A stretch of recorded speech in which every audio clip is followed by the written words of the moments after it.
How are you, man? Yeah, I'm good, thank you. How are That's you? good. Yeah, very good. Today we're going to talk about the Bond Medical Program. So if there's anyone out there who's considering applying, tune in. I think there'll be some good information here. So we're with Kai, our fourth year Bond Medical student. Mm-hmm.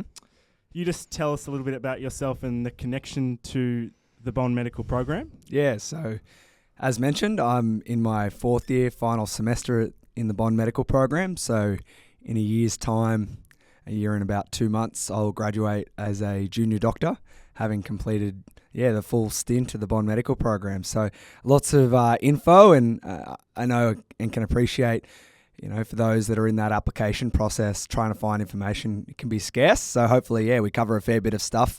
You're hearing it from the horse's mouth about what the program's like from a student's point of view. So that'll be good. So what made you want to study medicine, first off? Yeah, the big question. For me, it started when I was very young.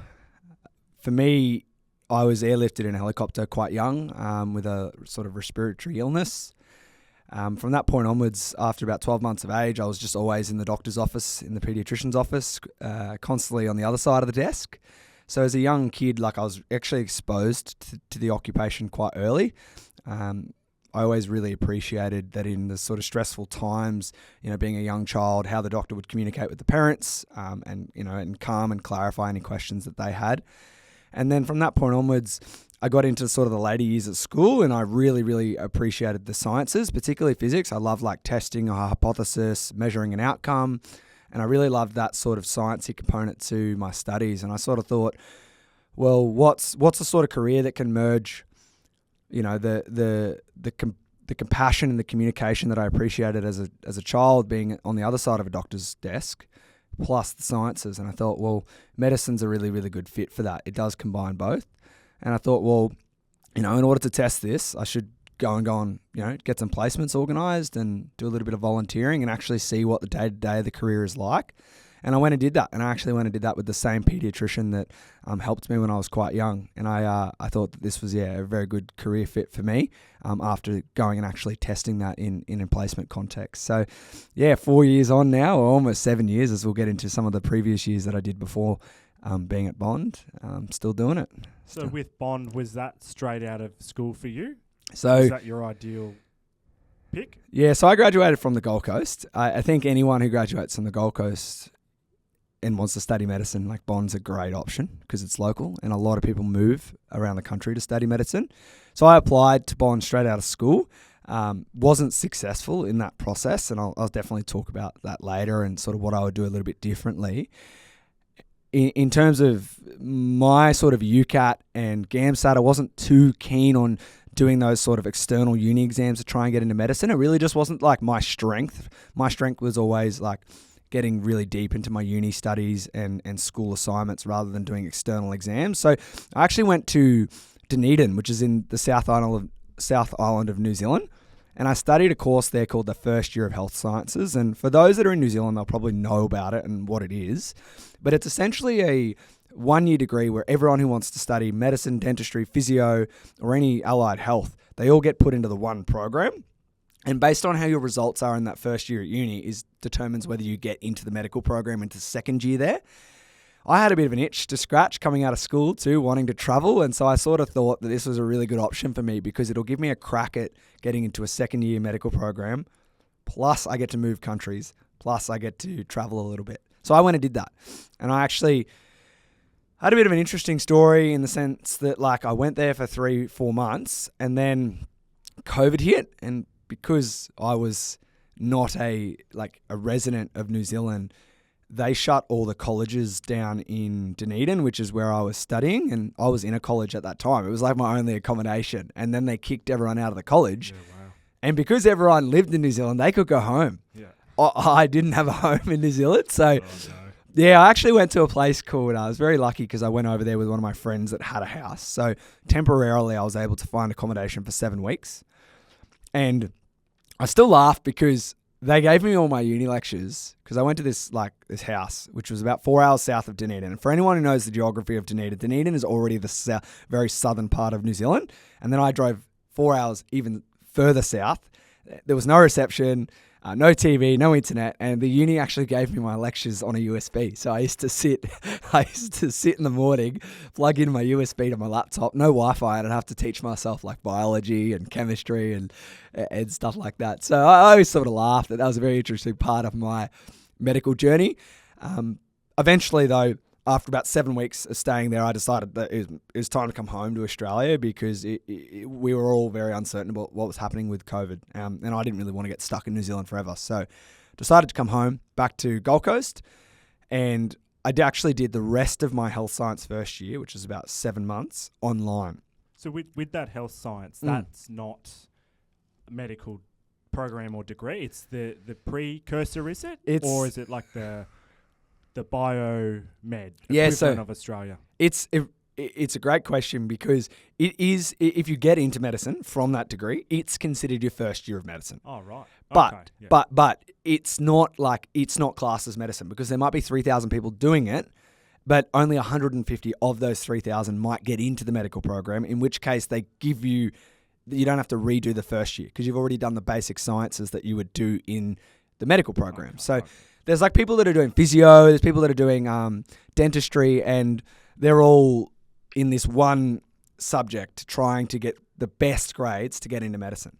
So I came back and I did the rest of that 7 months actually online, and I actually did get the grades good enough to get an offer into the medical program. And oh, right. So you got an offer? Yeah, I was into second year and I was flying and I was stoked because getting into Dunedin, and obviously today's more about Bond, but getting into this medical school is very competitive from a grade point of view. It's not as competitive from a UCAT point of view, which is one of the external exams that everyone would know about who's watching this. But from a GPA point of view, you had to do very well. And I was lucky enough to actually do well enough to get in.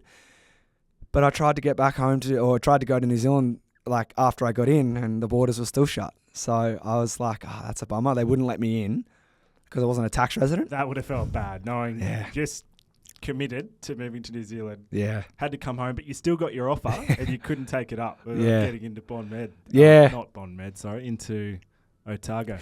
Yeah, it's funny because like you're so desperate to get into medical programs, and I tried straight out of school, and then I did Dunedin and I got in, and then I couldn't go because of the border restrictions. So I was pretty devastated, but I also sort of thought, all right, well, I'll take a year off because medicine's a long journe and I'll go on a bit of a gap year. And, you know, it's the great time to take a gap year when you can't even travel because of COVID restrictions. But I took the year off. So I'd done 1 year health science and then I took a year off. And I thought, all right, I've deferred my year for my course for a year, and they let me do that because of COVID. And I thought, all right, it's time to apply again to go back and see if the border restrictions would be lifted. And of course, Australia started to move ahead with COVID a little bit, but New Zealand still knocked me back 2 years later. So once they knocked me back for a second year in a row, I said, look, I don't know if I'm happy to stick around, wait around for another year. So that's when Bond became an option. And I thought, all right, I've had a crack at applying to Bond once. I'm going to have a crack at doing it again, but obviously in a much different way. So I applied. I took a bit different of an approach in terms of sort of the process of what that looks like. We'll get into what the process of admissions looks like in the Bond medical program. But was lucky enough to get in, and because I lived on the Gold Coast and was local, it was the ideal choice once it got a spot. So yeah, bit of a journey. 4 years, 9 months later in the medical program at Bond, coming to an end of next year. So yeah, it's a bit of a journey, but we're here anyway. Yeah, right. Okay, so what were some of the reserves of wanting to actually commit to Bond Med? I hear a lot of it is the fees. Can you walk us through how did you deal with that and knowing the fees you're up for and managing that as an expense? Yeah, so there's two main challenges like with any medical program, but Bond probably has the second one as well. So the first one is actually getting in. It's so hard. It's so competitive to get into a medical program. And for those watching, like I tried Bond, it didn't work the first time. I moved countries, I got into Otago. I couldn't obviously pursue that. And then I tried Bond again. Like I've got empathy for how like challenging it is to get into a medical program. So the first one is getting an offer. It's easy to look at, a degree and go, oh, what are the costs? But you can't even weigh up the costs unless you get an offer, right? Like there's no point even thinking, what are the costs? If you're not even got an offer, you just need to get an offer first. And then it's about, how are we going to afford this? So I think there's a lot of misinformation about bond because one, there's a few things you can't ignore. So from a finance point of view, bond is roughly, and this is going to blow people's socks off because it's very expensive, but it's about $30,000 a semester, 3 semesters a year, for 4 years and 9 months. The 9 months is only 2 semesters, so you do 4 years, 4 times 3, 12 plus 2, so you do about 14 semesters. So 14 times 30 grand gives you the rough course costs. Yeah, right. Would that be one of the most expensive courses in Australia? It used to be. To be honest, I don't know about all the other programs and the sort of the details of their costs, but there's a growing increase in what's called a privately funded medical degree, which is essentially not something where the Commonwealth will contribute. So generally speaking, a lot of medical programs are reasonably cheap because the government will pay a portion of the medical fees for a medical student. So that's not HECS. That's actually just the government subsidizing the cost of the degree so that for a domestic student, it's a little bit cheaper. Then you get HECS, which is a different thing, and I'll get to in a second. But with bond, they obviously don't do that because it's a non-Commonwealth supported place, which means you're paying the full fees. Now, 30 grand a semester is a lot. It's a lot. For a lot of people, that's obviously, for the unfortunate people that are keen on a medical program that, perhaps that's too big of a cost to bear, then I obviously got a lot of empathy for, in those people in those situations. But for those listening that are sort of they don't actually know the practicalities of what it looks like to pay for a degree like that, I hope that I can give you a little bit of clarity insofar as you get about $175,000 on fee help, which is your government loan, presuming, and look, this is not financial advice, but obviously if you come from other degrees and you already have a HECS debt or a fee help loan, it's going to be case by case. But let's just assume the average 18-year-old coming out of school, they're going to apply for the bond medical program. They've got about $175,000 that they can put of the degree cost on their government loan, which if I'm doing a bit of napkin math here, that leaves about a 420 grand degree, you minus 270, it's about $250,000 that are out of pocket. So by the end of the degree, that's what you would actually have to pay. So you hear 30 grand, you hear about $410,000 degree, you're not actually paying $410,000. You're actually only paying the difference between what your HECS debt or fee help loan is and what the cost of the degree is, which is actually about $250,000. So your question, okay. Yeah. So you use fee help? Yes. Most people at bond use fee help. What's the other option? Just cash up front, you pay for it? Yeah, I've only ever heard of one person doing that, and it blew my socks off because it wouldn't make sense that you get a non-interest loan from government that you pay off as your income increases. Yeah, right. And is that indexed with inflation? Yeah. So that's where they get you a little bit because, it's not, it has to be, otherwise the dollar is just going down with the loan. They have to increase it according to inflation, but it's not interest. It's just an interest-free loan. It's indexed according to the CPI or the wage price index, so whichever is lower of the two. So it does go up, but it goes up as any dollar value would have to increase to accommodate for inflation. So I suppose the thing that's reassuring is it's not $500,000. It's not actually that. It is in terms of the bond will get that money, but $170,000 or thereabouts can actually be put onto a loan, which I think a lot of people, they don't realize that at bond you get a little bit extra fee help compared to the average. And one thing that's really good too to think about is, let's say you start your degree, the first year is about 60 grand. So you put 60 grand on fee help. So you're not paying any out-of-pocket costs yet. So there's a whole year of the medical degree, no out-of-pocket costs. You could be working, saving, or, your parents could be looking at, options as to how to put money aside for when they have to pay out of pocket. So first year, it's about 60 grand. That all goes on fee help. Then the next year is about 90 grand. So you've used about 150 grand of fee help. So again, you still haven't paid for the first 2 years of the program, you still haven't paid anything out of pocket. So what I'm getting at is if finances are a consideration, you've got about 2 years where you actually don't have to pay anything if you use your fee help loan, which means that for some families that could be growth in a property that they might refinance and take equity out for the purposes of, paying for their kids if they don't have that cash available, which is very reasonable because of how expensive it is. Or they could be working and just putting money aside, in the event that once finally they have to pay out of pocket, down the line of the degree, they've actually saved for 2 years and put money aside. So then you get to year 3, you get one more semester that you can put on fee help. This is just a simple case, 18-year-old has never had any fee help loans before, and it's only that first semester you can get on fee help, and then from that point onwards, you have to pay the fees out of pocket. Yeah, okay. So when is that gap from the total uni program cost minus the fee help? Yeah. When are you chipping away at that? Yeah. So once your fee help runs out, so every semester's 30 grand. Yep. So if you got 170 grand to use, you just think about, you get 30 grand up to 170. Yep. It's at that point that you hit that limit that you now have to pay out of pocket. Okay. Because the government is no longer paying for your degree. And so complicated to set up? No, it's really easy. You literally just speak to the uni finance department and you just say, I'm gonna put this 30 grand semester on fee help, and once they automatically do it every semester, it just comes out of fee help, and then obviously they'll let you know once the point in time where your fee help's not going to cover the full fee. So it's very, very easy to set up. The thing that I think a lot of families question is wow, that's a lot of money, and I absolutely agree. It's a lot of money.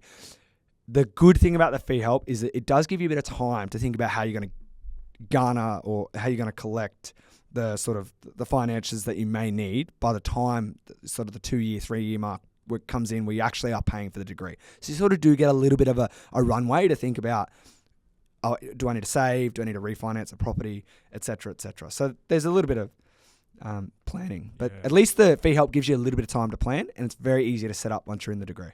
Can imagine though, if you didn't have the support from your family, it could be difficult. Yeah, it's for a student. Yeah, it is. Bond is expensive. Sadly, there's a lot of people that perhaps they don't even consider bond because of that reason. But I think to then a lot of people do say, bond is just a matter of it's easy to get in, but it's just the financial barrier. I would actually completely disagree with that. I think it's a massive financial barrier, but it's still such a competitive medical program that just because getting an offer is hard enough. It's only at that point that you get an offer do you have to consider whether it's financially viable for you to get into the degree. But it's still such a challenging degree to get into. It's very competitive.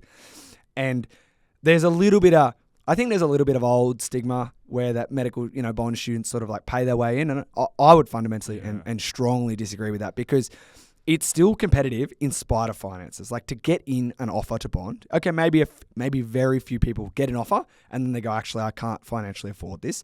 But just to get an offer is already statistically really, really challenging.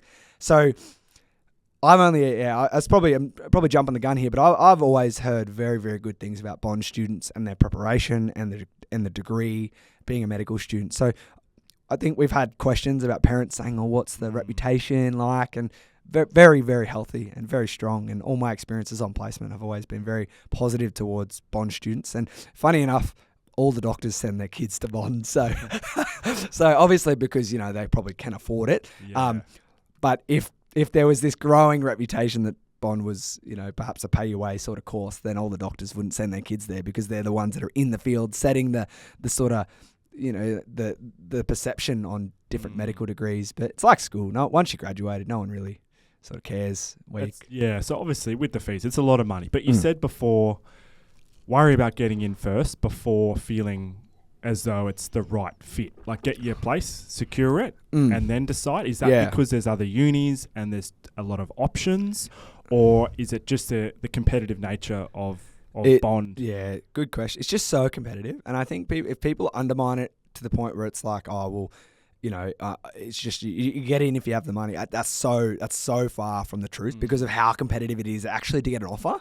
Maybe you can argue that once you get an offer, the people who have the finances, they're the ones who actually accept the offer. But just getting an offer is hard enough, and that has nothing to do with finances. That has to do with the various processes and steps that we'll talk about, in the actual process to apply to the bond medical program. How does that work then? So let's say you apply, but you're not too sure if you can actually afford it, but you do secure a place, you still can't afford it. Does that you just withdraw and someone else gets a spot, or is there ways around it you can Yeah. Is it fee help the only pathway? Yeah, so if you can't, like, so let's say you got an offer, you could defer it. So, like, if you had a good reason, you could actually defer it, and you could literally spend the whole year saving, like, and just building up a little bit of a sort of a savings to help contribute, like whether that's 50% with your parents or whether that's like 25% or whether that's the whole. I've seen all sorts of colleagues and friends manage to pay for the degree in one way or another. Whether that's their own work outside, whether that's spending 2 years before bond saving. In isolation, bond is not, you mentioned this earlier, other unis, like there are a fair few unis that now do these private paying Commonwealth supported spots. So it's definitely a growing option for people to actually go to these programs. And if you look, there are other programs that are actually arguably more expensive. I think there are some other Commonwealth supported ones. Again, I'm not across all the unis specifically and their fee structure, but there's definitely, medical school is so hard to get into that there's competition no matter how much the cost is. And now it actually appears that people are going to these sort of overseas medical places and then coming back to Australia. So again, the numbers for applying to medicine grow every single year, and so too does the competitiveness of getting into a medical program.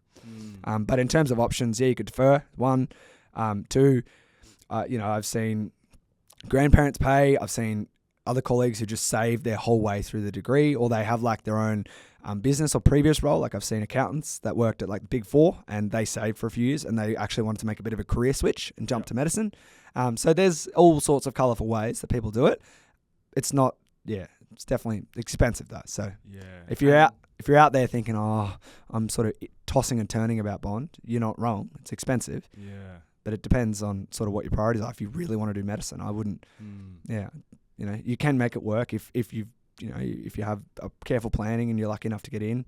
But you may as well get a spot and then think about that, because you get a bit of time to discuss and look at your family circumstances or look at your personal circumstances. What if you're on track paying it every month, but then all of a sudden you had a bit of a financial crisis within your situation? What's the go there? Are they pretty empathetic with extending you? Is it just a straight boot? Bond are pretty good. Bond are a very, very supportive uni. And I hope that anyone who's worried about, how difficult a medical program is, and we'll jump into the 4 years, 9 months and what that looks like. But generally speaking, if something happens in life and you need to stop a medical program, Bond are very accommodating. Bond will stop, let you defer.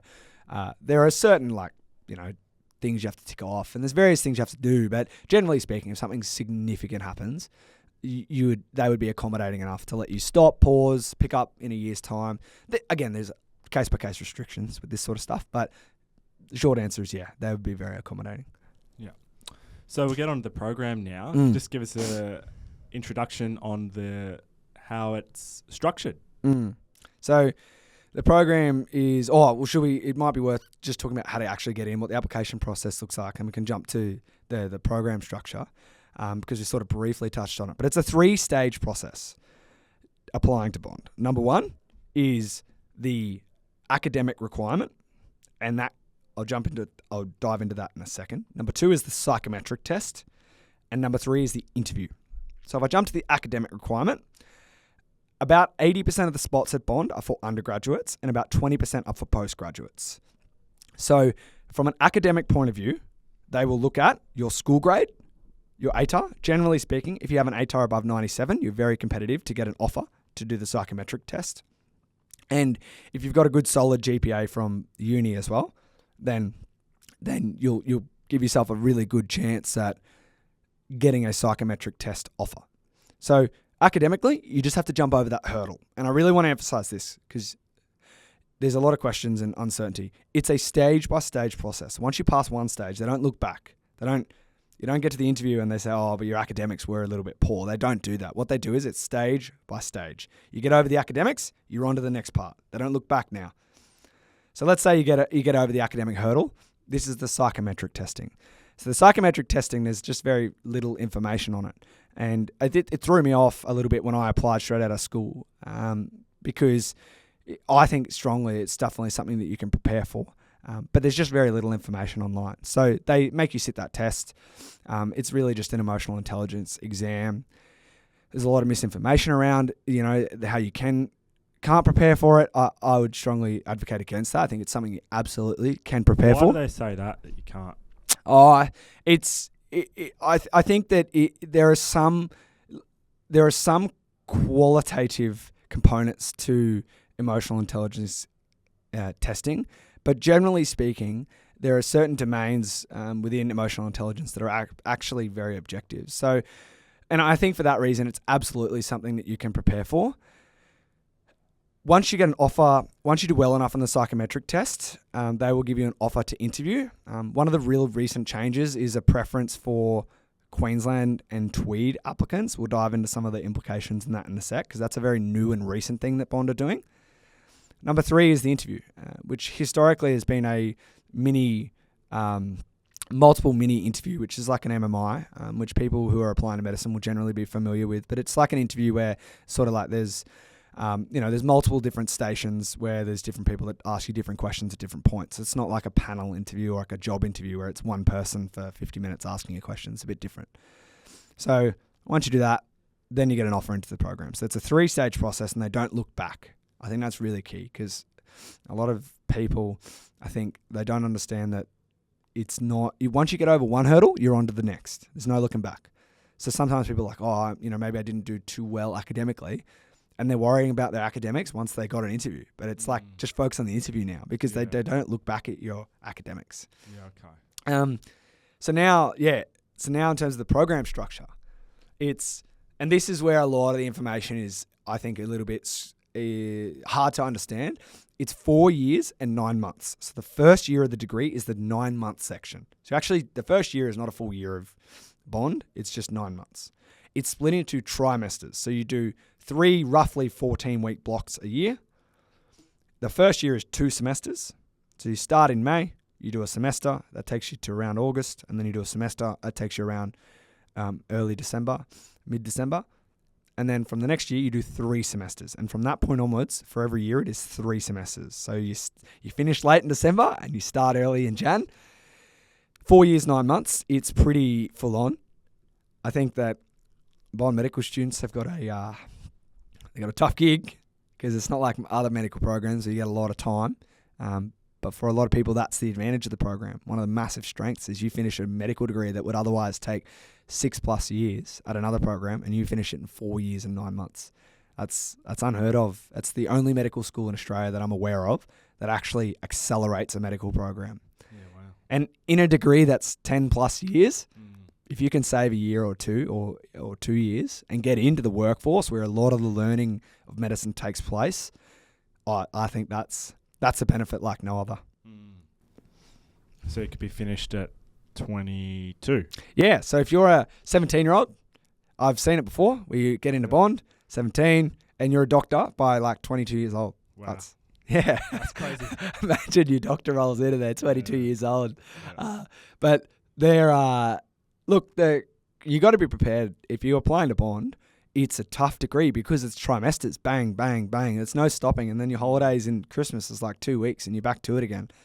Are most of those applicants school leavers? Yeah, so I find most have done 1 year of uni. I find like most of my colleagues have usually done 1 year of uni. Or they started, because the medical course starts in May, they start a uni degree in January and they do like 3 months of it, and then they get into bond and they leave their old degree. There are a lot of school leavers, and so yes, there are a lot of school leavers, but there's also a lot of people who have done like 1 year of uni and they're still counted as an undergraduate application. So they're in that 80% of the spots into the program are undergraduates. And then there's the 20% that are postgraduates. So they've completed a full degree. And they're always a bit concerned, like, is it just like a very school-based, like there's a lot of school leavers, or perhaps they're a bit older, like they might be 26, they've done a physio degree and now they're a physio and they really, they like the idea of doing a medical degree, and they're always a little bit nervous. I've got some friends that are all, a bit nervous applying to the program, given that they already had a degree, and they were sort of like, is it just going to be like going back a few years? But I can reassure you that like there's a lot of older, and there's a big diversity of sort of different types of ages and maturity levels at Bond. So I would encourage anyone who's sort of postgraduate looking to maybe, apply to the program, that don't let it stop you, that there is a lot of school leavers there. How are they going now, those fourth year students who had some reservations at first about the course? Yeah, once you get to fourth year, you're just on placement. So, and it's good to talk. I want to iterate more about the specific structure of each year. But once you get to fourth year, everyone's on placement. So, like, everyone's doing their own thing. Like, you don't see many people after the fourth year because you're in the depths of the hospital, you're learning, you're getting your clinical experience. And for a lot of medical students, they just want to teleport through the first 3 years and get to placement because that's where a lot of their learning takes place. So that first 3 years is just lectures and tutorials? Yeah, so Bond's really unique. So first year, they do a thing called small group learning. And I think it's really important that people appreciate like how important small group learning is to the Bond program. Small group learning is like the skeleton, the way that all the learning takes place in the first 2 years. So every Monday you meet with a small group, you get a very basic case. It might be like, Jesse fell down the stairs and broke his leg. And so you learn it, you unpack that with the group. What are the things to consider? What are the things to think about with a broken leg or with Jesse? And then what you do is the lectures during the week are about that case. So they're about like, the anatomy of your leg bones, for example. So this sounds rudimentary, but the point I'm trying to make is one, you're learning, and you're learning. Small group learning is a big part of the program because all the lectures are based on what you do in small group learning. And so number two, you learn things in context. This is something I really appreciated about Bond versus Otago. Otago was block learning. So what that meant was we did an anatomy subject for 12 weeks. And each week we do a different part of the anatomy. Bond doesn't work like that. Bond works on small group learning and spiral learning. Very unique to the Bond medical program. So small group learning, as mentioned, we cover a case and then we learn in the week what's relevant to that case. So if you're someone out there that goes, I hate learning things that aren't relevant, or you're in class at school going, I'm learning about quadratic equations and when am I ever going to do this? Bond is the perfect place for you because everything you learn feels relevant. Everything you learn feels like it's in the context of the case that you've covered. So that's number one. Number two, small group learning is really good because in your first year when you're a bit nervous, you're moving to the Gold Coast if you're not from here, it's an exceptional way to meet people and gain friends and do various things that get you in and amongst your colleagues from a very, very early stage. Because naturally, people are a bit nervous. They're moving to the Gold Coast perhaps and they're starting this big medical program. Small group learning is a really comfortable and easy way to get introduced to all your colleagues and the start of the program. Good support network too because they have physios that run the program and other allied health. So you can ask questions and draw it from the experience of the other people around you. So that's the first 2 years is lectures and small group learning. With the small group, you say that, but is that 2 to 3 or is about that 6 up to 10? Yeah, about 6 to 8. Okay. 6 to 8. So there are two things about Bond. So when I say small group learning, that's a unique thing to the program, but then the university as a whole has very small classes. So the medical program at Bond is very small. It's like 180 people. So in the lecture, it's very tiny compared to like other unis that have got 300 plus people in the program. So Bond... How many were in Otago? Oh, like 350 plus. Yeah, wow. So you're sitting... So they would run one lecture in multiple halls and they'd live stream it. Is it the same ratio of students to teachers though, or is it... No, Bond has an incredible ratio. So when you're learning, you're a second year student, you finally get into your clinical practice where you're not just learning about anatomy, you finally learn about how to take a history from a patient, how to ask about, cardiology and heart questions. There might be one doctor in the room and 6 kids or 6 students. Unheard of. Other unis, they'd just give you a textbook and say, here's the checklist, you have to learn it. Bond, you're getting from year 2, you're getting thrown straight into the deep end in the clinical subject, and you have a very, very well-experienced doctors and good ratio where you can really learn and get amongst it and feel in a very comfortable environment where you can make mistakes and learn so that when you hit year 3, 4, and 5, where the clinical stuff starts to become more, the bigger percentage of what you do in the degree, you feel very confident. And I think that's one of the huge strengths of the program. So from year 2, you're in placement, but also from year 2 is when you learn your clinical skills, like history taking. You start to learn physical examination skills, and you do that in an environment I always really appreciated. Otago is very, here, this is how you learn. This is the textbook, learn this, and then bang, by placement, you're just expected to know how to take a history from a patient. Bond, year 2, you're learning that, and you're learning that with a doctor right there in a small environment that's comfortable. It's easy. Sounds very useful. You mentioned spiral learning as well. Yeah. What's that? The elusive spiral learning. So spiral learning at Bond is, again, it's unique to their curriculum. Only Bond has this from my understanding. It's basically where you learn things here and then you come back to it in 3 months, or you come back to it in 6 months. So let's say you learn about bone fractures, for example. You learn about the anatomy of the bone. In 9 months' time, you might have another case that's about bones and anatomy, and you come back and you sort of revisit that same topic. So rather than doing one big block where you learn about the anatomy of every bone in the body and you never touch it again for 2 years, Bond have spiral learning where you come back to topics you've already visited. And that's really useful in medicine because medicine is forever spiral learning. You know, you get into the workforce and you need to go back and learn the drugs again and learn the names and the side effects because you can't remember everything. Yeah, and so you just don't data dump it. Yeah, 100%. So it's great because it consolidates your knowledge, one. And two, it simulates what I would argue, again, I'm not graduated, so I'm not a doctor, and I suppose I can't speak for exactly what that looks like, but it simulates very similarly what a career in medicine looks like because you're constantly learning, you're constantly revising, studying for specialty exams, so you're constantly going back and filling in gaps, and that's exactly what spiral learning does at Bond. So when people are applying to the program, I think it's really important they know this stuff because this is what makes Bond very different as a medical program. It's what makes it very distinct. And unless you're in the program, you really probably wouldn't know that. So, yeah, in that sense, I think it's a real strength of Bonds in the early stages when you're learning the content. Once you get into year three, they don't have small group learning anymore. They have what's called the Bond Virtual Hospital. And I literally used to think that it was virtual reality where you'd all put these virtual in the metaverse. Yeah, in the metaverse. That's what I thought it was until I actually went and I realized, no, it's not a virtual universe that we're all in hospital. It's just it's like small group learning, but at a slightly bigger scale. And they just simulate as if you're in a hospital. So you're writing prescriptions, you're doing histories, you're deciding on management plans for patients. And rather than doing this, so is it just like actors that you're doing this on, or so I'll get players? So it's like we study as a group. So there's Monday we meet up. And we have a case we have to go through as a group and we decide what are the issues, what are the potential diagnosis, what is the management plan for that patient. And then after we spend an hour and a half with our friends doing that, we then catch up with the doctors an hour later and we talk about that. So it's like simulating in a hospital environment when someone presents to the emergency department and we get to practice diagnosis, ordering investigations, interpreting investigations, prescribing and managing. And you get to do that in what's called the virtual hospital. All the virtual hospital means is that you get into a group with doctors and you talk about what you would actually do in real life, but you do it. You write a discharge plan or you write a prescription. You do that in the Bond Virtual Hospital. But obviously the patients don't exist. They're just videos or prompts, written prompts. Jesse's a 29-year-old dude who fell down the stairs. That's what. And then you go ahead and actually, do what you do as a doctor. But you mentioned a good point about actors. And I want to talk about that.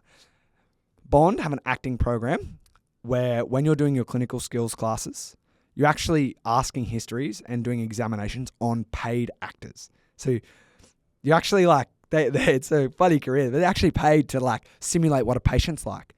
So this is why when you get into the placement years and beyond, you just hit the ground running with Bond because you've already every Tuesday you go down and you ask a patient about their abdominal symptoms or their heart symptoms. You've already done that week in and week out because Bond have this program. So that's why I think that's a huge strength of Bond's, this clinical practice and the actors that they pay to simulate being a patient.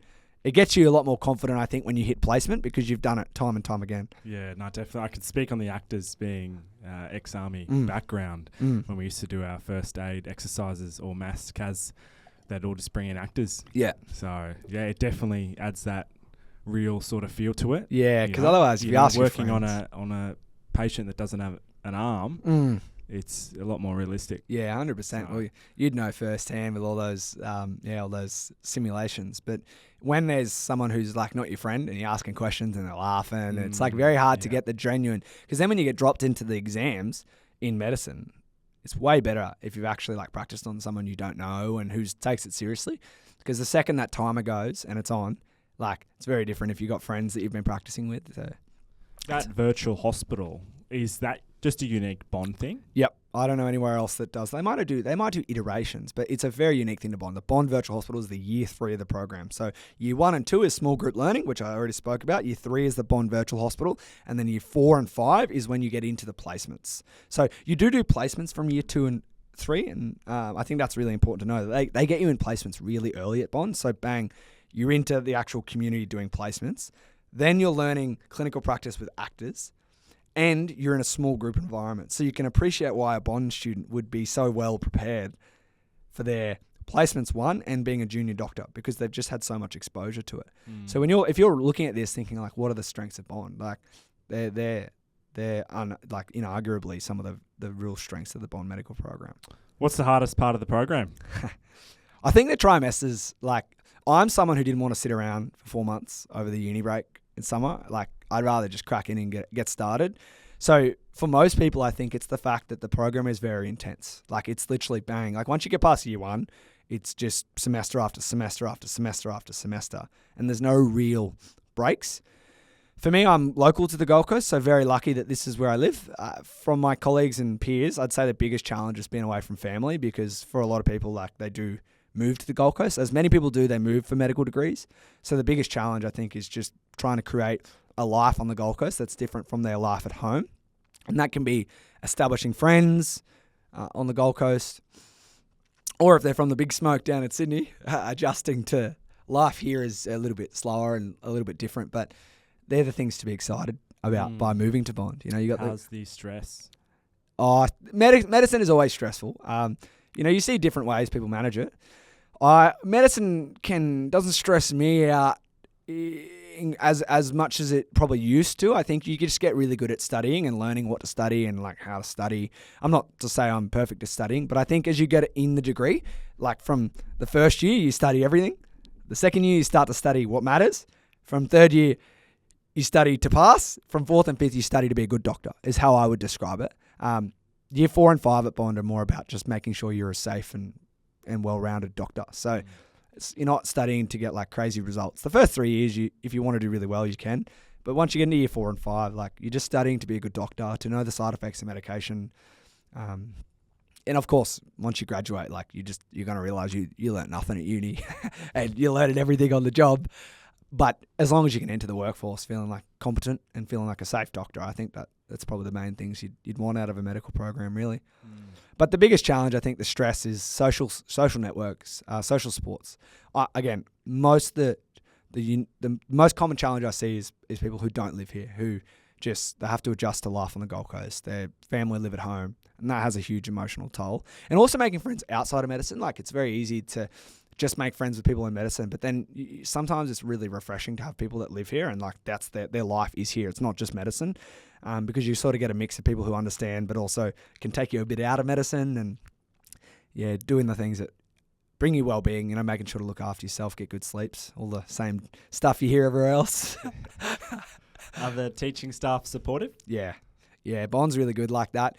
The only thing I would criticize about Bond is the working aspect, but in terms of like staff and like they have a counsellor that works in-house at Bond in the medical program specifically. So like they do move mountains to try and create a very supportive atmosphere. And Bond being such a small uni, such a tight sort of student culture, it's a very, very good place to go study. Whether that's medicine or any degree really, like you're really going to get an enriching experience, which does make life a little bit easier if you're adjusting to moving or just starting a big tertiary course.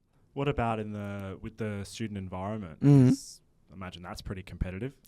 As in is everyone going gunning up against each other, or is it more collaborative? Yeah. I found Bond actually very chill. Like I think everyone's just happy to be in. I think there's always a cohort of people that are really pushing. I think that's just more innate to medicine, to be honest. Like people who get into medicine generally are very high achievers. They're very driven.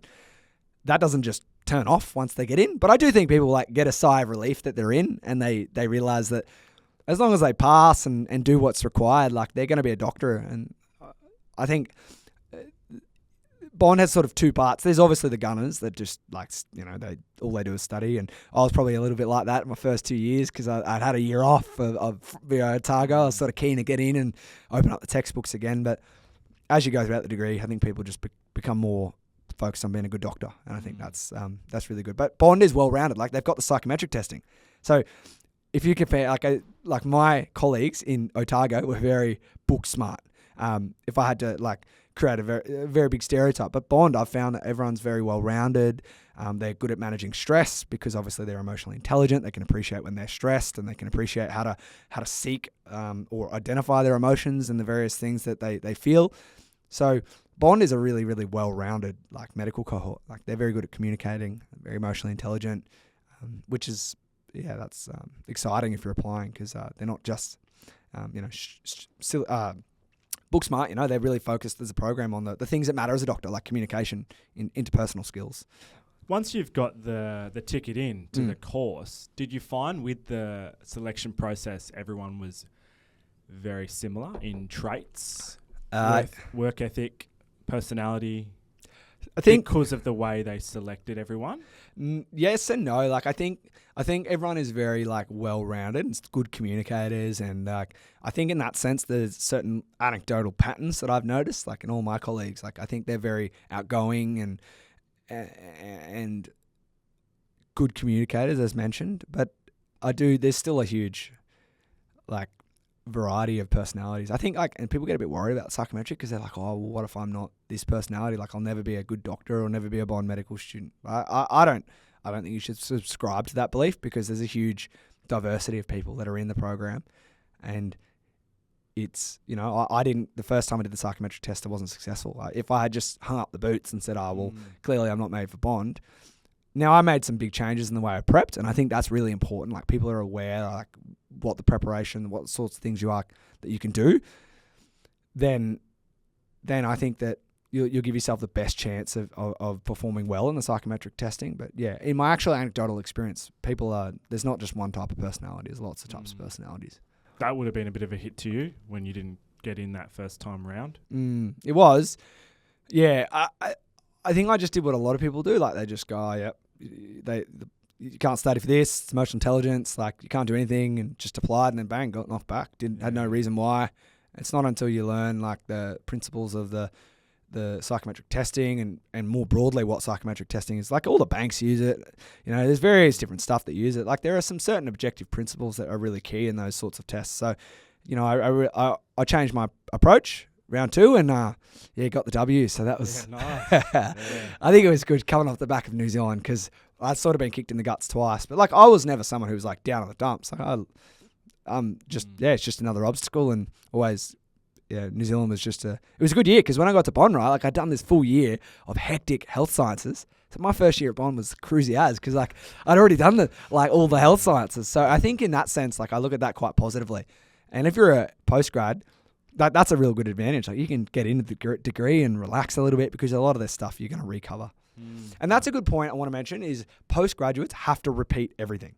So just because you've done a degree, you still have to start at the start at Bond. And I think a lot of postgraduates probably get a bit confused by that, because they think, oh, well, I've already done an undergrad. At Bond, you have to start from the start again. Yeah, right. Well, it worked out all right for you now in your 4th year, almost about to wrap up, and you're in your placements. Yeah, I am. So the first few years doing lectures and your small group learning you mentioned, did you feel well prepared for your placements? Yeah, I did. There's reasons why. Like, I think some people are more confident socially than others, and naturally, like, placement's a good chance to improve your social confidence with patients and working in teams. I think that it's the exposure you get in the clinical years in year 2 and 3, massive difference when you hit the placement, because you've got such good and of course there are exams like OSCEs and exams like that, but you're just so well rounded, I think, and of course placements where you absolutely improve too, right? Like, you're actually in the nuts and bolts of it. But with medicine, it's hard, because there's a big jump between asking a patient about their condition and like getting into hospital, and they legitimately like are in pain trying to tell you stuff, and they can't tell you stuff because they're in pain. So it's hard. There's a big gap in terms of like how much you can simulate and like what you can practice with. So Bond do the best. Bond, as far as I've seen amongst other unis, are the best at getting you to as far as you could do in a theoretical sense before you make the jump into the practical sense. Let's say you finish the course next week and you were thrown, day one, qualified doctor into a hospital, would you feel ready? Feel as ready as I could be as an intern, but obviously it's a massive learning curve in your first year. Like, you know what any career is like. You go to uni and it's not until you get into the workforce that like you really you sand out the edges of what you don't know. And there's a massive learning curve because learning about drugs is different to ordering drugs, like on an actual system, like there's a lot of practical things that slow you down. I would feel ready, not now, but obviously end of next year. But in your case, if I was to start next week and assuming I'd done my course, I'd feel ready. But practically speaking, it'd still be a huge learning curve. But I feel as ready as any other medical student could because of Bond's prep. Is there a perception in the hospitals of the students and where they graduated from, or not so much? I've always heard very positive things about Bond. I think that's just because the clinical confidence you get when you hit placements, like you, as I mentioned, you get all this practice. So naturally, you can talk to patients, even if maybe your knowledge is catching up. If you can still have a great chat with a patient and ask all the questions, you're not the one as a medical student coming up with the management plan that requires all the drug knowledge. What you can do to benefit the team at that level is ask all the questions that they don't have time to. So if you can communicate with patients, which Bond has a real strong emphasis on, like you are going to hit, you're going to be meeting the criteria that your senior colleagues need you to meet as a medical student. But I've always heard very good things about Bond students.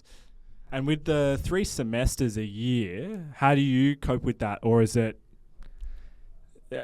up to each and everyone's individual way that they study? Yeah, everyone's different. I think you get better at studying. Like you study more effectively as you go on the degree. So what used to take me 24 hours in year 1 might take me 12 hours now to study because I sort of understand how I study best, which is unique to everyone. I mean, there's some general concepts that makes that, where the study effective techniques that are better than others. Like, if you're just reading the textbook, like you're going to get nothing out of that. But if you're actively revising with friends, they're asking you questions, you're synthesizing your knowledge, you get a lot better at that. But everyone has those, they're unique. Everyone's strategies are unique. Dealing with the trimesters, I do a lot of running, so get out in the forests, try and manage my own mental health by doing a lot of trail running. So that's probably a good point to mention. You still a lot of time to do your own hobbies and stuff with Bond, and I think that's really important. It's not, you're not going to be consumed where everything you do is just the medical degree. You get a lot of time outside of medicine to pursue your hobbies, get into the Gold Coast hinterland, maybe come for a trail run. Yeah, well, so we'll wrap up here. I'll just ask you one final question. Just, do you have any practical study tips or advice? Yeah, there's study tips is study and prepare for Bond. Don't do what I did in the first year of applying, where you just sort of rolled into the program, applied, thinking that no one's studying, no one's preparing. I think you can absolutely learn a lot of information online. I know Shield Tuition has some good stuff on their website too, which I think can just give you a glimpse of some of the basic things that you can do to prepare. So go check those out. I think understand why you're going to Bond. Like, really understand it. Understand what about the program that you really like, and make sure that you've got that really crystal clear in your mind, because if you're applying to a expensive and very hard medical degree, you ought to know the precise reasons why. And also, in addition to that, is learning how those parts of the program I mentioned, the spiral learning, the small group learning, the Bond Virtual Hospital, the clinical placements, how that improves your ability to be a good doctor. And if you got that, and I think if you take that into the admissions process about how Bond is going to benefit you in becoming a doctor, that's how you're going to put your best foot forward.